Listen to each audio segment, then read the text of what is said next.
Continuing with the subject of mushy attacks, but now with a focus on how to solve the problem, in this tutorial I'm going to show you key switching in action as a way to get parts to speak with clarity, and in this example, the French horn part from the piece you heard previously. So here's the original mushy version.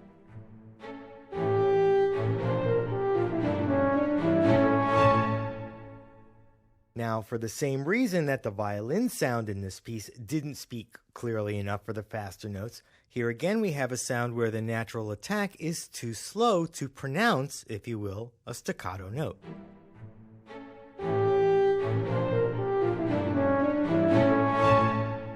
What's kind of interesting is that this note pops through, but not this one.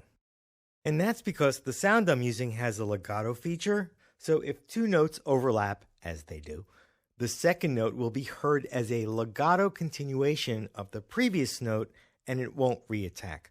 So yes, we hear that note, but that note isn't intended to be legato. It's supposed to be staccato as indicated in the score. Bum, ba ba bum, ba ba bum, ba ba bum.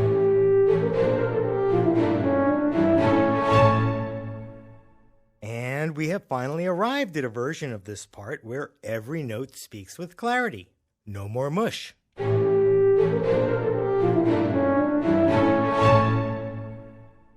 So what you're seeing here is the east-west key switching sound that I used to articulate this part. And one of the sounds included in this patch is the original sustained sound I used to write the part with. Now, I could be accused of being a glutton for punishment by starting out with the same sound that I wrote the demo with, but I'm actually using it because it worked really well for the opening note and this one too.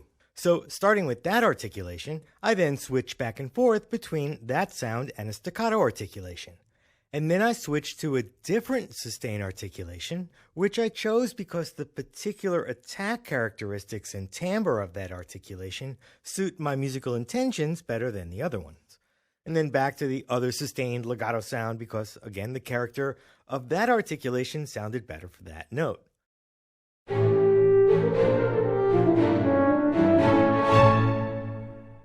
So not only did key switching let me switch between a sustained sound to these crucial staccato articulations, but because of the variations in the attack and timbre of the various sustained versions, I was able to be very specific about the timbres I assigned to certain notes.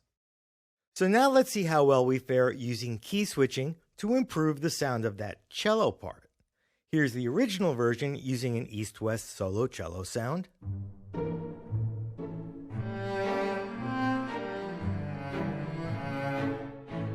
Now these two notes sound just fine, but that's about it. So now here's a version that I created using a key switching instrument in an effort to get this thing to articulate. And like with the French horn, it also contains the sample that I used for the demo. And since it worked so nicely for that first note, I'm going to key switch to select it as the first note for this version and then key switch to other articulations in an effort to get this part to speak. And here's the result.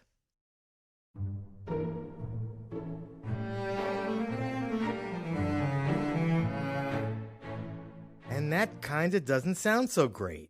I mean, I still like the first note, and I like the fact that I was able to end it with a nice marcato articulation, but I don't know, it actually kind of takes on that sort of musical ransom note quality because the beginning and the ending sound sort of legitimate, and the middle just sounds completely fake. Especially the C up here that goes, eh.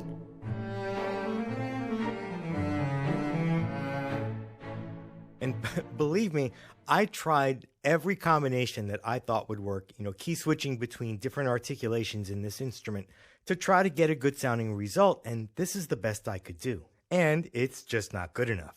Though the first and last note would be hard to improve on. So, hey, wait a second. Whoever said that a musical part should only be realized with one and only one plugin?